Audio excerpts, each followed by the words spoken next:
بھارت کی جانب سے مقبوضہ کشمیر کی قانونی حیثیت کو یک طرفہ تبدیل کرنے کے غیر قانونی عمل کو 3 برس مکمل ہونے پر سرحد کے دونوں اطراف اور دنیا بھر میں رہنے والے کشمیریوں نے یوم استحصال منایا۔ آزاد اور مقبوضہ جموں کشمیر میں بھارتی بربریت کو یوم سیاہ کے طور پر منایا گیا اور مکمل ہڑتال کی گئی۔ بھارت کے غیر قانونی اقدامات کے خلاف ریلیاں نکالی گئیں اور بین الاقوامی برادری سے 5 اگست 2019 کے اقدامات واپس لینے کے لیے دباؤ ڈالنے کا مطالبہ کیا گیا۔ یوم استحصال کشمیر کے حوالے سے ریلی بھی نکالی گئی جس میں وزیر دفاع خواجہ آصف، وزیر اعظم کے مشیر قمر زمان کائرہ، سیکریٹری خارجہ سہیل محمود اور وزارت خارجہ کے عملے سمیت شہریوں نے بھی شرکت کی۔ صدر مملکت ڈاکٹر عارف علوی کا اپنے پیغام میں کہنا تھا کہ ہم کشمیریوں کی حق خود ارادیت کی جدوجہد کو خراج تحسین پیش کرتے ہیں۔ وزیر اعظم شہباز شریف نے اپنے پیغام میں کہا کہ بہادر کشمیریوں کو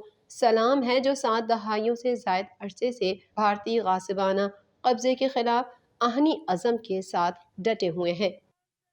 نیب ترمیم حکومت نے اپنے گناہ معاف کرا لیے، جسٹس اعجاز الاحسن کے ریمارکس۔ وکیل پی ٹی آئی خواجہ حارث کہتے ہیں عدالت آئینی ترمیم کو بنیادی آئینی ڈھانچے سے متصادم ہونے پر کالعدم کر سکتی ہے۔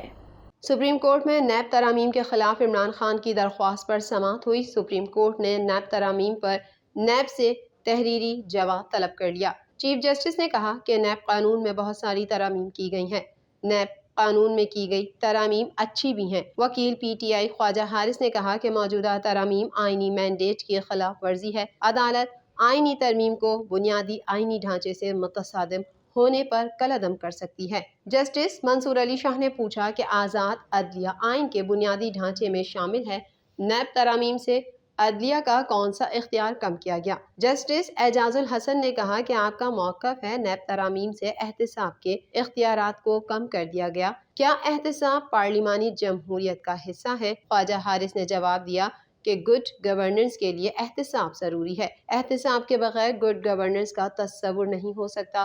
نیب ترامیم سے زیر التوا مقدمات غیر مؤثر ہو گئے۔ جسٹس منصور علی شاہ نے کہا کہ آپ کچھ ترامیم کو ایک سطح تک لانے کا کہہ رہے ہیں، کل حکومت نیب کو ہی ختم کر دے تو کیا آپ نیب بنوانے کے لیے آئیں گے؟ خواجہ حارث نے کہا کہ نیب ترامیم سے اختیارات کے ناجائز استعمال اور آمدن سے زائد اثاثوں کے کیسز ختم ہو چکے۔ وکیل وفاقی حکومت مخدوم علی خان نے دلائل دیے کہ سپریم کورٹ کو پارلیمنٹ کے 3 چیمبر میں تبدیل کرنے کی ترغیب دی جا رہی ہے۔ نیب کے کئی کیسز لڑے ہیں، معزز جج کو معلوم ہے آمدن سے زائد اثاثہ جات کیس میں کیا ہوتا ہے۔ چیف جسٹس پاکستان نے کہا کہ ہماری معیشت اس وقت تباہی کے دہانے پر ہے، عدالت نے مفاد عامہ کو بھی دیکھنا ہے۔ Chief of army staff general Qamar Javed Bajwa نے سعودی عرب اور یو اے ای کے حکام سے گفتگو میں IMF پروگرام پر بات کی ہے۔ اس حوالے سے مزید جانتے ہیں۔ Army chief general Qamar Javed Bajwa نے سعودی عرب اور متحدہ عرب امارات کے حکام سے رابطہ کیا۔ Army chief general Qamar Javed Bajwa نے سعودی عرب اور یو اے ای کے حکام سے گفتگو میں IMF پروگرام پر بات کی۔ آرمی چیف کے رابطے کے نتیجے میں پاکستان کے لیے جلد اچھی خبر متوقع ہے۔ خیال رہے کہ چند روز قبل army chief general Qamar Javed Bajwa نے امریکی نائب وزیر خارجہ سے بھی رابطہ کیا تھا اور جلد قرض کے لیے IMF پر دباؤ ڈالنے کی درخواست کی تھی۔ اس سے قبل گزشتہ دنوں پاکستان میں عالمی مالیاتی ادارے کی نمائندہ ایستھر پیئرس ریز نے کہا تھا کہ پاکستان نے پیٹرولیم ڈیولپمنٹ لیوی میں اضافہ کر کے مشترکہ جائزے کی پیشگی شرائط پوری کر دی ہیں۔ IMF کا ایگزیکٹو بورڈ کا اجلاس 24 اگست کو متوقع ہے جس میں پاکستان کے 7 معاہدے کی منظوری دی جائے گی۔ پاکستان اور IMF کے درمیان قرض کے لیے معاہدہ 14 جولائی کو طے پایا تھا، جس کے اعلامیے میں IMF نے کہا تھا کہ EFF کے تحت 7ویں اور 8ویں جائزے کے معاملات طے پا گئے ہیں، تاہم IMF بورڈ معاہدے کی حتمی منظوری دے گا۔ پاکستان تحریک انصاف کے اراکین قومی اسمبلی نے چیف الیکشن کمشنر کے خلاف احتجاجی مارچ کیا، تاہم دفتر کے اندر جانے کی اجازت نہ ملنے پر اپنی یادداشت باہر ہی الیکشن کمیشن کے ڈیوٹی افسر کو جمع کرا دی۔ مزید جانتے ہیں اس رپورٹ میں۔ پاکستان تحریک انصاف کے زیر اہتمام الیکشن کمیشن کے خلاف احتجاج اور الیکشن کمیشن جا کر احتجاجی مراسلہ دینے کے موقع پر ریڈ زون مکمل سیل کیا گیا۔ PTI کے کارکنوں کے لیے شاہراہ دستور تک پہنچنا ناممکن بنا دیا گیا۔ تحریک انصاف کے مرکزی سیکریٹری جنرل اسد عمر، عوامی مسلم لیگ کے سربراہ شیخ رشید احمد، سینئر نائب صدور فواد چودھری، ڈاکٹر شیری مزاری، شبلی فراز، ڈاکٹر بابر ایوان، عامر کیانی، اعظم سواتی، عمر ایوب، علی نواز ایوان، راجہ خورم نواز، صداقت عباسی، ریاض فتیانہ، سیمی ایزدی، فرید رحمان، عامر مغل سمیت بڑی تعداد میں کارکنوں کے ہمراہ پارلیمنٹ سے الیکشن کمیشن تک پیدل گئے اور راستے میں کھڑی پولیس سے بھی پارٹی قائدین الجھتے رہے۔ چیف الیکشن کمشنر کے خلاف ریفرنس پی ٹی آئی رہنما بابر ایوان کے توسط سے دائر کیا گیا۔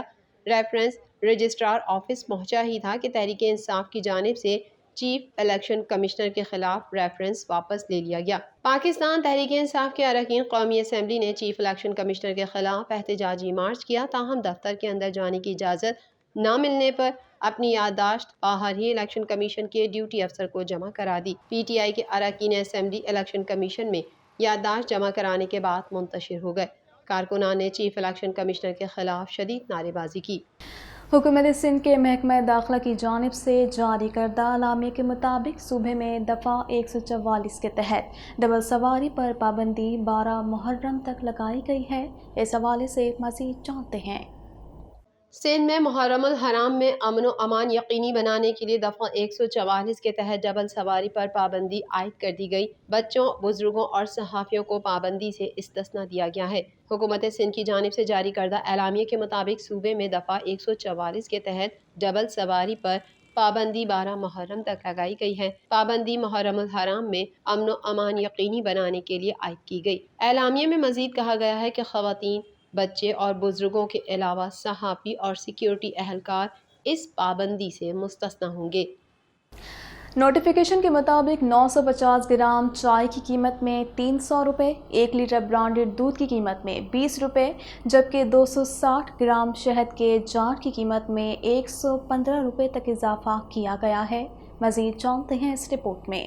یوٹیلیٹی اسٹورز پر مختلف برانڈز کی اشیاء کی قیمتوں میں اضافہ کر دیا گیا۔ یوٹیلیٹی اسٹورز پر مختلف برانڈز کی اشیاء کی قیمتوں میں اضافے کا نوٹیفیکیشن بھی جاری کر دیا گیا ہے۔ نوٹیفیکیشن کے مطابق 950 گرام چائے کی قیمت میں 300 روپے، 1 لیٹر برانڈڈ دودھ کی قیمت میں 20 روپے، جبکہ 260 گرام شہد کے جار کی قیمت میں 115 روپے تک اضافہ کیا گیا ہے۔ قیمتوں میں اضافے کے بعد 950 گرام چائے کی قیمت 910 روپے سے بڑھ کر 1210 روپے، دودھ کی قیمت 177 روپے سے بڑھ کر 197 روپے اور شہد کی قیمت 310 روپے سے بڑھ کر 425 روپے ہو گئی ہے۔ نوٹیفیکیشن کے مطابق مختلف برانڈز کے شیمپو کی قیمتوں میں 30 روپے، بچوں کے 650 گرام خشک دودھ کے ڈبے کی قیمت میں 120 روپے اور دیسی گھی کی 1 کلو کی قیمت میں 240 روپے کا اضافہ کیا گیا ہے۔